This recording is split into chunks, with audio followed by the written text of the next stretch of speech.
ជំរាបសួរបងប្អូនអរគ្នាខាងក្រោយខ្ញុំនេះគឺជាឈុតម៉ូទ័រពន្លត់អគ្គិភ័យដ៏ធំមួយដែលយើងរៀបឲ្យអតិថិជននៅខាងខេត្តកំពង់ចាមពាក់ព័ន្ធទៅនឹងឈុតម៉ូទ័រពន្លត់អគ្គិភ័យនេះដែរគឺអតិថិជនគឺគាត់មានតម្រូវការបរិមាណទឹកគឺ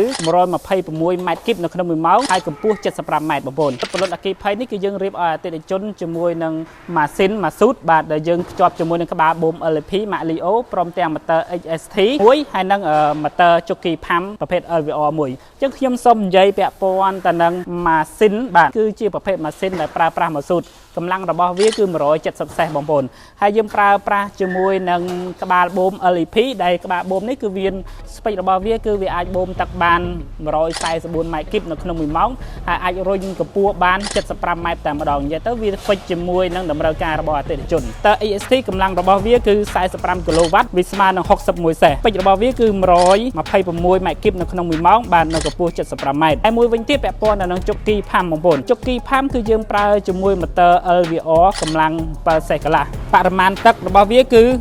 12.6ម៉ែត្រគីបនៅក្នុង1ម៉ោងហើយកម្ពស់អាចរុញបាន80ម៉ែត្រ